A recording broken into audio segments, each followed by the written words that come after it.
Pernah nggak sih lo ngerasain hubungan yang awalnya terasa sempurna, perlahan-lahan berubah jadi rumit? Konflik kecil yang nggak kelar, ekspektasi yang nggak terpenuhi, perasaan yang mulai memudar? Lalu lo bertanya-tanya, apa gue salah pilih pasangan? Apa ini emang bukan jodoh gue? Atau jangan-jangan selama ini pemahaman gue tentang cinta itu sendiri yang keliru?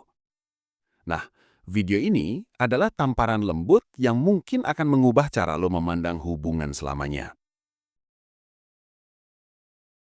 Dari kecil, kita dikasih makan banyak banget cerita tentang cinta yang, well, nggak realistis.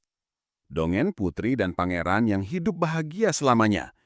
Film-film romantis di mana chemistry-nya langsung nyala. Konfliknya selesai dalam 2 jam. Dan endingnya selalu sempurna. Tanpa kita sadari, kita mulai memakai standar-standar ini di hubungan nyata.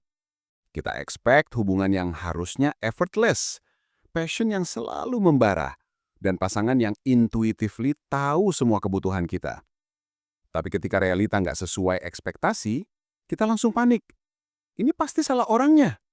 Padahal, mungkin yang salah adalah pemahaman kita tentang bagaimana cinta yang sehat benar-benar bekerja. Mitos pertama, cinta yang benar harusnya selalu mudah dan natural.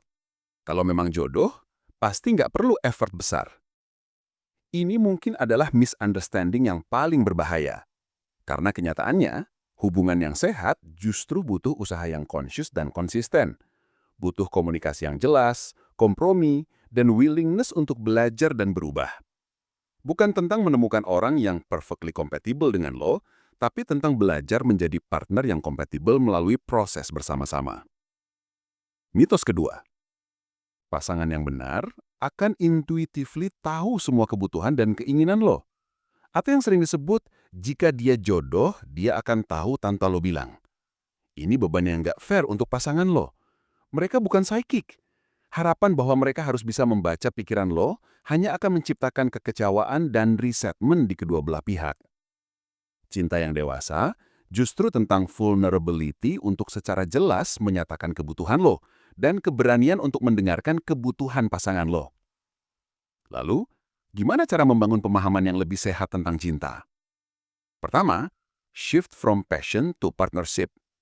Cinta bukan hanya tentang perasaan romantis yang intens, tapi tentang membangun kemitraan yang solid. Tanyakan pada diri sendiri, apakah kita bisa jadi tim yang baik? Apakah kita bisa menghadapi masalah bersama? Apakah saya bisa mengandalkan dia dan dia bisa mengandalkan saya?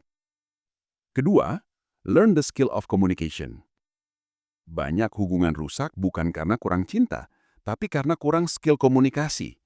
Belajar untuk menggunakan I statements, misalnya, saya merasa sedih ketika lo melakukan itu. Bukan menyalahkan.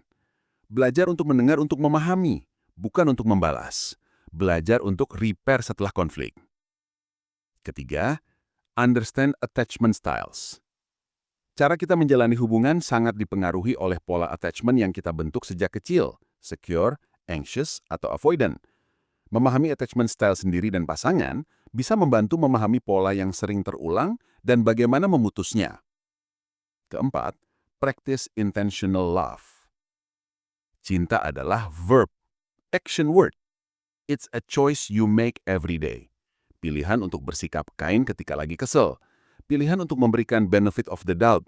Pilihan untuk berinvestasi pada hubungan bahkan ketika perasaan lagi tidak seintens dulu. Kelima, create shared meaning.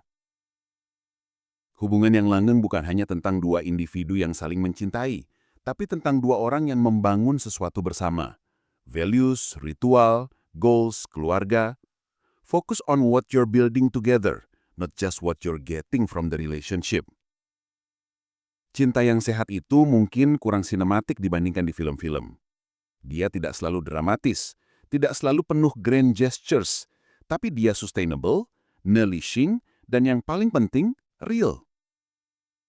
Dia dibangun dari percakapan yang jujur di tengah malam, dari kompromi-kompromi kecil sehari-hari, dari keberanian untuk vulnerable, dan dari komitmen untuk tumbuh bersama. Jadi, minggu ini, coba evaluasi. Pemahaman apa tentang cinta yang perlu lo adjust? Skill hubungan apa yang perlu lo kembangkan? Share journey lo di kolom komentar. Karena dengan berbagi, kita belajar bersama. Jangan lupa subscribe untuk tamparan lembut selanjutnya. Sampai jumpa.